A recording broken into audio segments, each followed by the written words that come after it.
السلام علیکم۔ محسن انسانیت کا باقی حصہ ہم پڑھیں گے۔ عرب میں اس وقت بہت سی برائیاں پھیلی ہوئی تھی۔ وہ اپنی بیٹیوں کو زندہ دفن کر دیا کرتے تھے۔ عام طور پر عربوں کی زندگی قتل و غارت گری اور لوٹ مار میں گزرتی۔ شراب نوشی، سود خوری اور بد دیانتی جیسی برائیاں ان میں عام تھی۔ آپس میں جھگڑے برسوں تک چلتے، ذرا ذرا سی بات پر تلواریں نکل آتی اور خون خرابہ ہو جاتا۔ آپ صلی اللہ علیہ وسلم نے لوگوں کو ان برائیوں سے روکا اور تعلیم دی کہ اللہ ایک ہے، وہی عبادت کے لائق ہے اور میں اللہ کا رسول ہوں۔ تو مکے کے سرداروں کو اپنی سرداری خطرے میں نظر آنے لگی۔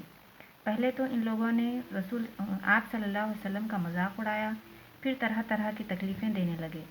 آخر کار اہل مکہ نے آپ صلی اللہ علیہ وسلم کے سامنے مکے کی بادشاہت بھی پیش کی۔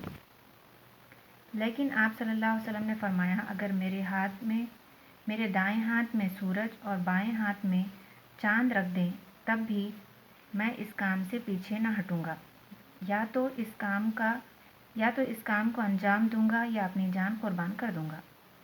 ہم پڑھے تھے کہ نبی صلی اللہ علیہ وسلم نے اللہ تعالیٰ کی عبادت میں غار حرا جا کر ہفتوں بیٹھ جایا کرتے تھے اور اللہ کی عبادت میں مشغول رہتے تھے، کیونکہ مکے کی بے راہ روی، مکے کی قتل و غارت گری آپ صلی اللہ علیہ وسلم کو بالکل پسند نہیں تھی۔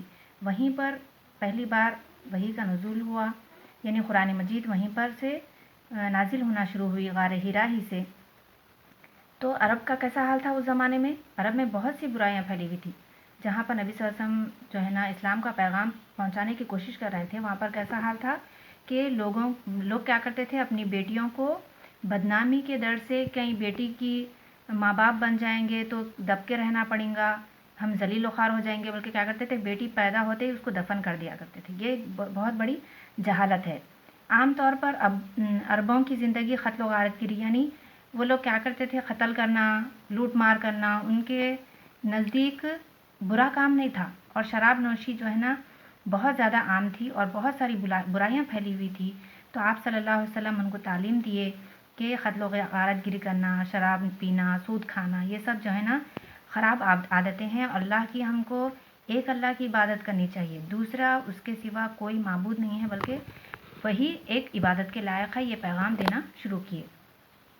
تب جو ہے نا نبی صلی اللہ علیہ وسلم ان سب کے برائیوں کو ہٹانے کی کوشش کر رہے تھے اور اسلام کو پھیلانے کی کوشش کر رہے تھے۔ تو مکے والوں کے سرداروں کو اپنی سرداری خطرے میں نظر آنے لگی۔ تو وہ لوگ سوچنے لگے کہ اللہ کے رسول جو ہے نا ایک اللہ کی عبادت کرنے کے لیے ہم کو کہہ رہے ہیں، کہیں ہم سرداری سے ہٹ تو نہیں جائیں گے، کہیں انہوں تو سردار نہیں بن جائیں گے اللہ کے رسول، بلکہ وہ لوگ کیا کرے، ڈرنے لگے آپ سے۔ اور پہلے تو ان لوگوں نے آپ سے مذاق اڑایا کہ وہی نازل ہو رہی، کیسا ہے، اللہ تعالیٰ کو یہ ایک آدمی ملا تھا جس کے اوپر قرآن نازل کر رہا، ہم بڑے بڑے سردار ہیں، بڑے بڑے پیسے والے لوگ ہیں، ان کے اوپر قرآن کیوں نہیں نازل ہوا؟ بلکہ لوگ کیا کر رہے تھے، اللہ کے رسول کا مذاق اڑا رہے تھے۔ اور مذاق اڑائے تو بھی آپ سے وہ کام سے باز نہیں آ رہے ہیں، اسلام پھیلانے سے باز نہیں آ رہے ہیں، تو کیا کر رہے تھے، تکلیفیں دینے لگے تھے، آپ کے اوپر مٹی ڈال دیتے تھے، آپ کے سامنے جو ہے نا کانٹے پھینک دیتے تھے، آپ جب نماز پڑھتے تو غلاظت لا کے آپ کے اوپر ڈال دیتے تھے۔ اس طرح سے آپ صلی اللہ علیہ وسلم کی اور آپ صلی اللہ علیہ وسلم کے صحابہ جو ان کے ساتھی تھے، جو ایمان لا چکے تھے، ان کو تکلیفیں دینے لگے تھے۔